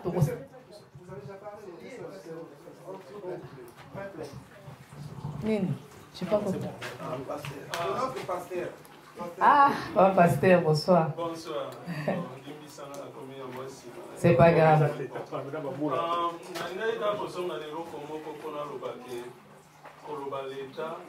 fois, on a fixé quelques personnes de salut par l'État. On fait partie à l'État aussi. Voilà. Merci, pasteur. L'État, c'est le peuple aussi. Simplement, puis surtout image que l'État, c'est seulement ceux qui sont là au gouvernement, par de l'État. On a un mot à dire aussi, dans le cannabis, on a aussi quelque chose à faire.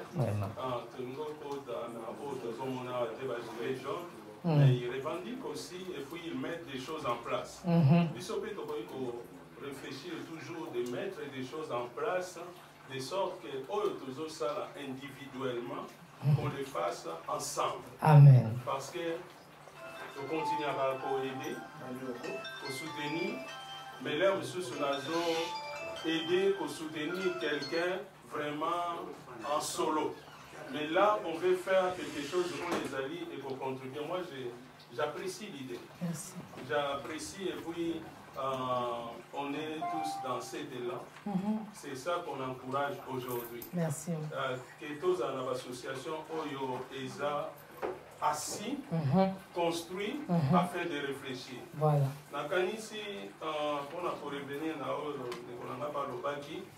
C'est vrai que le passé nous a arrêtés, mais nous ne pouvons pas vivre le passé. Il faut relire le passé, gérer le présent pour vivre l'avenir. Biso tozotala eza avenir à lobby. Alors lobby bozalate ceux qui ont ici les lobby. Moi je crois que nous opposés, c'est comme des choses qui sont construites, des choses qui sont gérées, à la capacité de tous moyens,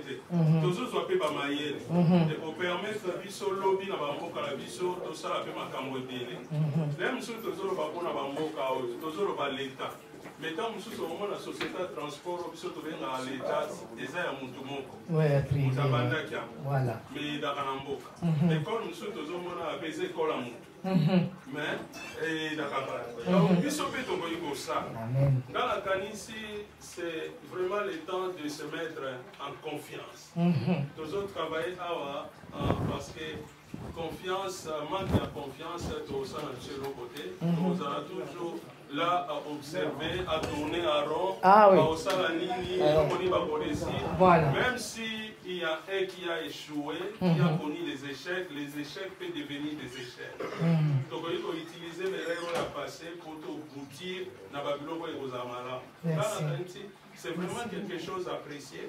Et ce que moi je souhaiterais, selon le signe de Konangai, juste pour les objectifs et puis l'organisation, ceux qui faut s'appuyer à des organisations ou à des communautés qui sont déjà structurées. Par exemple, ceux qui sont dans la communauté congolaise à la Milouz, peut-être que nous avons la Milouz, nous avons la gare, mais ceux qui voyaient parce qu'ils ont la communauté structurée, est-ce que à niveau il y a organisation, il y a comité, ils ont conduit, association, est-ce qu'il n'y a pas moyen de penser à des extensions dans le pays? Dans la ville, avec des comités qui sont déjà assis, travailler, avoir peut-être un représentant, il y a RDC Monde qui est directement en collaboration dans le comité principal. Voilà, c'est bien. Donc peut-être il y a un poche et c'est cette personne-là qui peut aussi amener des formations à niveau et à comité. Parce que ça sera difficile de passer. Et puis, deuxième proposition, est-ce qu'il n'y a pas moyen, à niveau, on a maintenant les flyers, mais aller aussi peut-être dans une brochure de RDC Monde, là où il y a des informations, là où il y a des projets, et là où il y avait peut-être une réunion et ça qui peut réfléchir à quelque chose. Comme ça, il y a quand même un suivi. Parce que les autres Tozawa, première fois dans RDC Monde, peut-être un jour qu'il y aura une conférence, peut-être s'il y a un révis, il y a quelque chose qui passe les informations et me permettre que je sois Nazara aussi dans le temps. Donc moi je crois que c'est juste ces propositions et puis encourager vraiment mes frères, c'est notre temps, nous pouvons que marquer notre temps.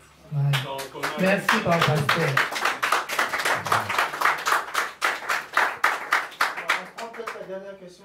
Merci beaucoup, mon pasteur. Merci beaucoup à toi, Mituna Nayo. Pour ça, là, pour étudier, ma camonio sur tout ça, peut-être à moi faille. Je viens de dire que l'eau est à Sika. Et Botami Sika. L'eau se mettre en place, malem. Et puis, il faut voir des mobiles au travail avec les moyens du bord. Mais la site internet, www.rdcmonde.com, il y a tout qui est la moitié des choses qui sont là-dedans. Nous sommes déjà dans la carte. Aussi, tout ça, il y a tant de choses dans l'école. Mais si vous évoluez petit à petit, vous allez former. Merci beaucoup vraiment pour l'intervention dans votre poste. La toute dernière question. Voilà. Merci. Moi, je n'ai pas une question. Bon, en tout cas, dans CP Limingi, je suis Charles Matanda, là-bas à Milouz. Donc, voilà, conseiller, je suis congolais, l'association de Nakati Milouz. Donc, voilà, la CP Limingi, Nayaki Awa. Déjà, Nayoki RDC Monde et pas LDZ. Nayoki, on se parle de Charles Pangui, la lundi, ma conférence. Au Sali, donc voilà, j'attendais. Maintenant, j'ai la action, maintenant, c'est là, j'ai la convaincu, voilà. L'explication, l'objectif. Donc là, je suis tellement convaincu. Merci beaucoup. La CP de Makassi, j'avais préparé 5 questions, mais 5 questions à mon associé, à mon papa, à expliquer Gingai, compléter sur ma camoufle surtout. Alors, ma question, on a posé sous on a posé sur ma question. Donc, j'ai pris la décision, Lélo, de vous adhérer. Ah, c'est bien. À côté, à partir d'aujourd'hui, merci voilà. Beaucoup. Mon premier versement, c'est 50 €. Voilà. Et puis, la question, oui. Après. La dernière question, voilà. Non, j'ai donné quand même. Si vous avez la question. Bon, la question c'est quoi? La question est la lundi, nous expliqué Bissot. Je pense que pour atteindre 100 000 francs suisses, ils allaient loter. Bon, sauf que les Congolais vont bouger. Va s'aguerrer, va faire ça, jusqu'à un certain nombre d'adhérents. Voilà, comme on a 100 000, ils allaient loter. Bon. Ça précédé, mais là il va quand même. Quand est-ce que vous pensez que l'action peut démarrer? La RDC, pour la Congolais, il y a Kinshasa, ou bien pour la Congolais, il y a diaspora. Merci. Ouais. Bon, merci pour la moutuna na papa. Je vais répondre aussi pour vous été. Si on a le but vers la fin de l'année 2019, la zone va position tous allés déjà. Ça veut dire que les Congolais, au fur et à mesure, tous ont adhéré. Surtout, depuis pendant 6 mois, tous ont continué. Et surtout, ça, il y a une année 2019. Que mon temps, parce que nous avons 10 000, 20 000, et 30 000 et afficher en haut. RDC Monde, na staff nous sommes afficher montant exact pour le site internet. Surtout moni que montant wana ezali bide nous sommes bomona te. Surtout moni moyen exact ah bomoni tozaka na boui moyen to banda banini exact. Voilà. Ok, donc si c'est pas clôturer qui déjà, c'est pas clôturer qui. Bon, Moutasuka, viens ma chérie. Ça vous concerne aussi. On est des membres qui c'est ma ok. C'est le monde entier. Comme ça, on en parle aux amis, tout le monde pour mentir. D'accord. Ok. Pour tout le monde. Donc, tu as papa. Toujours pour RDC Monde. Mais ces gens ne sont pas des Congolais. Comment ils peuvent faire pour intégrer, soit commencer à envoyer leur contribution dans RDC? Ouais. Parce qu'il y a un retard, mon frère, aux Alaki Wapiboy. Aussi, il y a un retard, Boy. Azam, tu as un retard. Tu as un retard, hein? Na nouvelle.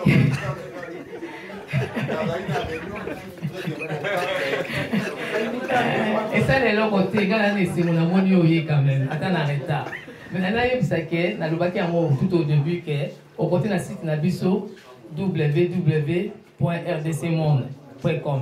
Ça veut dire qu'il y a tous les détails. Bon réseau qui na Congo ya nani, tout est là dedans. Et puis même la flyer awa, tout est expliqué comment on doit adhérer. Monde de l'accès mokili mobile, ben lobika ba congolais té. Pour la ça ba démarche siko pour na ba congolais, ba lobaka et toi le ciel t'aidera. Sous biso mo ba congolais, ni na lobaki ke na yebi ba porte na ko beta. Pour tous zo ambon na sima. Mais sous biso mo to matisi moi eloko yango té. Comment to ko beta ba porte pour ba aider mo kana biso. Il faut tout ça la moi quelque chose pour mon délai à couper ça biso moi à coup de main. Voilà. Ok, merci. Tosuki Sia, mais avant, tu peux ça, Maman Pauline, parole Nasuka, pour peut-être Azan, il va remercier Biso Nasuka. Mais Biso, na Combo, je suis congolais, dans la communauté congolaise. Tolipe, Torib Sabino, merci. Déjà, initiative au Bozui. Et ça bien, pour la Biso Nyoso, merci. Biso communauté congolaise à nous. D'un peu se déplacer, boyer. Pour la Biso, la simplicité, na bino, d'un toujours ce cara, nettoyer banaki depuis Kala. En tout cas, merci. La délégation, merci. Et vous avez soukate. Donc ça, peut-être dans l'église, il n'y a pas pasteur Belé, tu organiser et vous allez moi visiter Belé. Ah ouais, le pangia bandia tu consolation là, pasteur Belé pour bande comme ça, baya wate nambula, basisi bakite. Vous avez na matanga. En tout cas, merci beaucoup. Merci. Tu les paroles, c'est pour clôturer. Na clôturer la vie, bis bande konanganya so bazali awa. Merci beaucoup d'aller vous se déplacer, tout couper ensemble. Et puis chaleur, ils ont nakati mboka na bino na monate. Nga mama na lingi na Milouze. Na lingi Milouze. Baya biso Milouze kaka boye. Milouze na bomoko bolingo. Merci. Vraiment Milouze kominga kunanga. Na sepeli makasi, merci beaucoup à maman Rebecca et maman Mimi bauti bamboka bapaya, bauti na Allemagne baye pour voir rejoindre ngai. Et merci beaucoup pour pasteur pour l'intervention aussi. Merci à tout le monde. On peut ça merci beaucoup comme Loubaki association je suis congolais et puis association Bon Berger. Et puis là on peut ça merci et belé les sous na papa Richard Apangi. La ligue organisation pour ya babiso awa. Papa Jeff na pesi merci à trop et puis bino nyonso et surtout mutuna ngai. Bonio zoki maboye. Rogers. Et Kouba Maître, et Kouba Rogers, merci beaucoup vraiment pour l'accueil, pour que nous ayons la gare, pour que nous ayons boyé. En tout cas, merci beaucoup Rogers. Merci beaucoup. Ok. Merci. Pangi, nous organisation, il y a conférence. Et ça, na poche à Pangi, nous organisé associé biso association. Et puis à l'Obaki, nous kobaye, nous avons boité. Na ba de kobaoti Suisse, na ba congolais à Milouze. Donc il y a quelque chose, tu remets après. Donc nous sommes en effort. Ce qui nous décolle, mon bazo pour ça les locaux à boy. Et bon, nous tous ensemble, tout pour ça les locaux témoignent. Les flyers. Donc tout ça nana. Merci. Peut-être que tu as la partie après pour la vidéo à Bolia. Bon, tout le monde est là pour la globe à Oliate, tout le monde est là aussi pour l'association. Je continue, s'il vous plaît.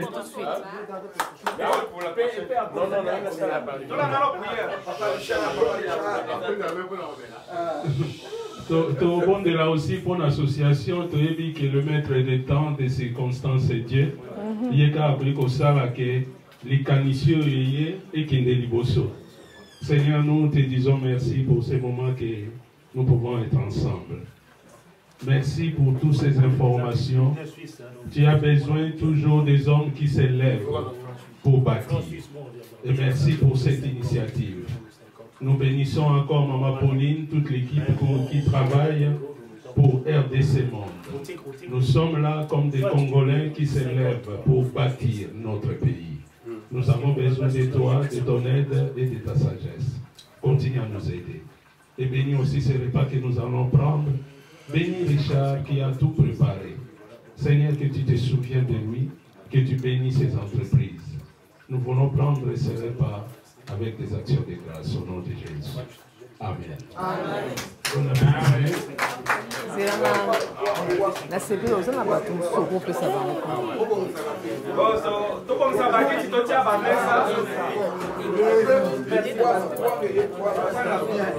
Merci maman Pasteur Bele, merci pour la présence. Merci papa. Donc sanité, tout ça la matanga, de bonabiso à Koufeli, de bonabiso flyer. Dina ça à Koufeli moi aussi.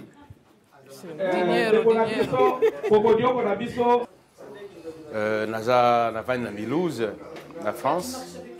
Et puis je suis membre, je suis congolais. L'association Je suis congolais à Milouz. Et puis je joue un rôle il y a conseiller. La carte association Je suis congolais à Milouz. Voilà. Est-ce que connaissez-vous l'association RDC Monde? Oui, Naebi association RDC Monde. Naebi Ango par la publicité, par interview, par conférence, beaucoup plus de Kolézé, le Belagango Mingi, et puis Maman Pauline Lumumba, le Belagango Mingi dans la conférence, et par Richard Mpangia Wapé, le Belagango Mingi dans la conférence. Donc voilà, Naebi Ango. Est-ce que vous avez Non, pour l'instant, on a comme membre été, mais je pense qu'à partir d'aujourd'hui, tellement on a eu d'informations, il y a RDC Monde et Belé. Donc aujourd'hui, je me décide, il y a Rosala Mam, la carte c'est RDC Monde. Vous souhaitez dire que vous rejoindre RDC Monde? Qu'est-ce que tu leur dis?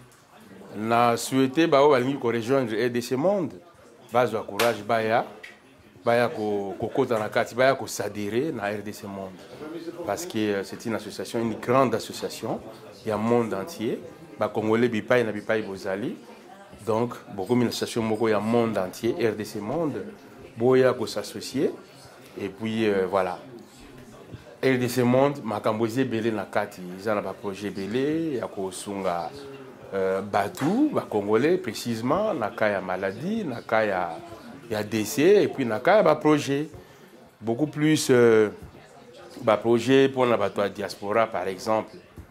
Bazan la projet belé, ba mchozo koma na souka te souka na katika Tanzania avec RDC Monde. Donc il y a des solutions. Donc je vous donne conseil, je vous invite et à s'adhérer à RDC Monde. Mbote balandi o balandaka chaîne oyo kombo na ngai Rebecca Mwamba na uti Allemagne précisément na Reutlingen pembeni ya Stuttgart. Nazali membre na kati ya RDC Monde na extra awa na Milouz pour na assister na conférence oyo ezali organisée awa na ndeko na biso Pangi.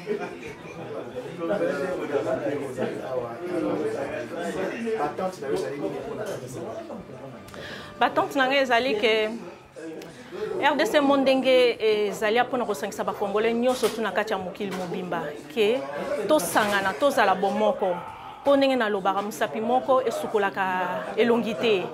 Donc tosangana mpona kosunga mboka na ngai, mpona kosunga République démocratique du Congo. Donc soyons des balais et non des bandits.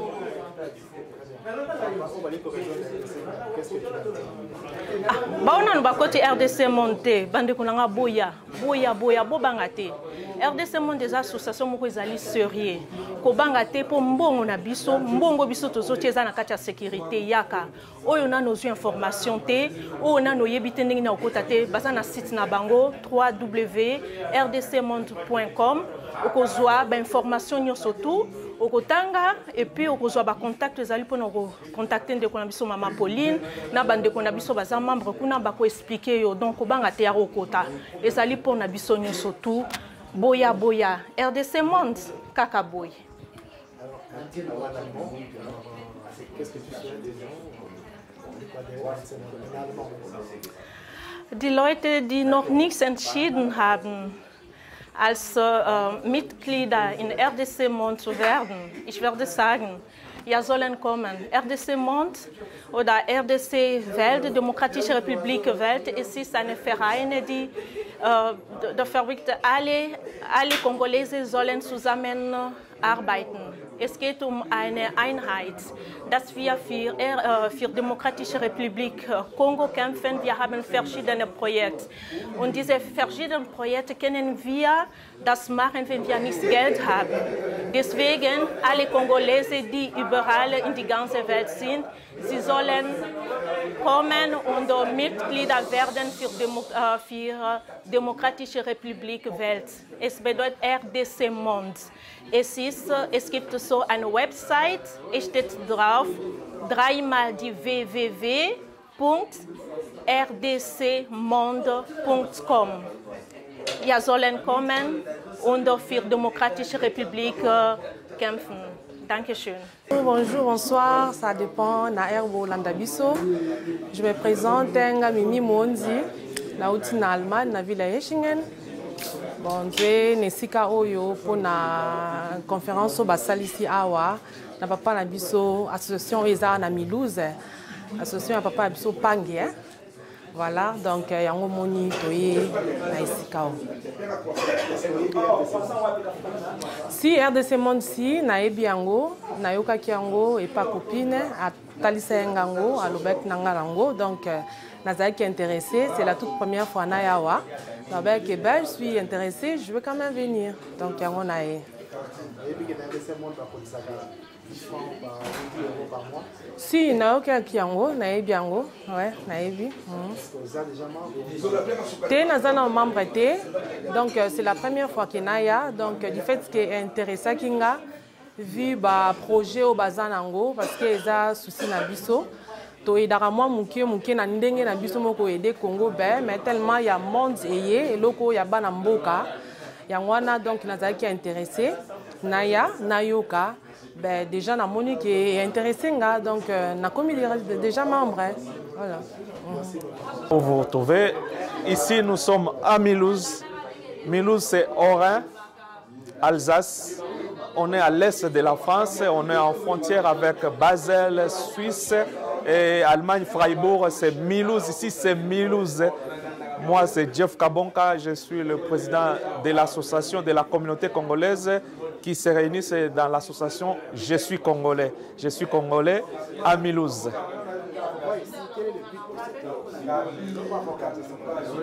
Aujourd'hui, nous sommes là, nous avons jugé bon de soutenir chaque œuvre qui est bien pour la communauté, pour la République démocratique du Congo. Nous avons adhéré dans cette initiative de RDC Monde. RDC Monde, comme le dit souvent Eliezer Ntambwe, et nous avons dit que c'est une bonne idée, c'est une bonne initiative. Nous devons soutenir ça et nous avons l'association et Pangi, chez Pangi, là où on se réunit ici, nous avons jugé bon d'inviter celle ou celui qui est au-dessus, celui qui est la présidente, qui est la personne de Pauline Lumumba, qui est la présidente de RDC Monde. RDC Monde Kakaboy. Pauline Lumumba, nous l'avons invitée ici pour qu'elle nous explique clairement, parce que nous on explique à tous les Congolais qui sont ici, mais elle est mieux placée pour expliquer. C'est pourquoi nous avons dit, nous allons faire une conférence avec la communauté congolaise à la présence de Pauline Lumumba, la présidente de RDC Monde. En tant que président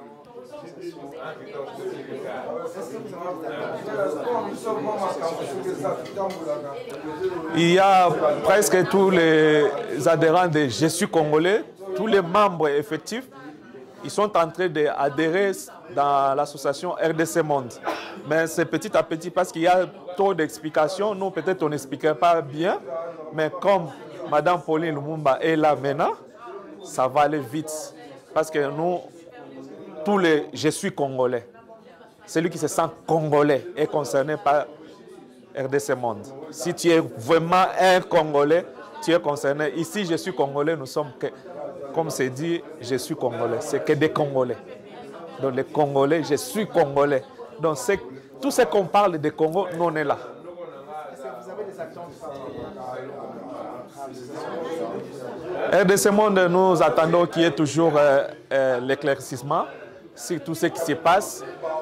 Plus d'informations, parce qu'il y a des gens de gauche, les Kadiampemba comme on les appelle chez nous, qui cherchent un peu à diaboliser les choses. Mais nous voulons que RDC, qui ait de moyens, la presse, de parler. Et merci déjà pour la presse qui est là. Parlons-en.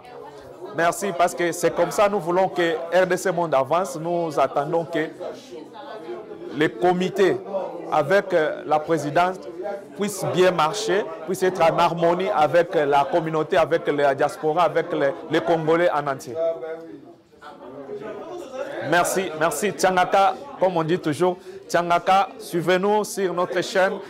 Tchangaka, chaîne de Milouz, Tchangaka, toujours, so batchokate, c'est que moi, mais biso toche ka na biso, totalement ka lokwa Kinshasa, ka lokwa Congo, ka lokwa Kinshasa, ka lokwa Kabonka, toche ka na RDC Monde, toche bangoka. Bonjour, ngai komonanga Honoré Tumba Samson. Naza président fondateur et association Bomberger. Naza membre et association Je suis le Congolais. Les autres ont poto yamba maman Pauline Lumumba pour na makambo ya RDC Monde. RDC Monde ezali eloko oyo bisonyo stolingito zala simana bango parce que bazo initiative nini makambo ya Congo ebele pona kotonga ba école ba misala makambo mususu oyo ezoya. Alors c'est pourquoi les loyaux toza awa pour to yambaye pe to pesa to kabana ba idée to sanga ba idée.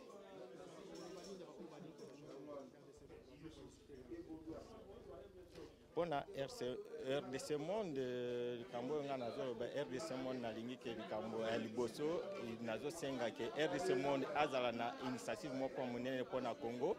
Ezala kaka pona wana poto te ezala ebanda tout d'abord na Congo Kasai oriental, Kinshasa, Lubumbashi, ba ville nyonso ya Congo.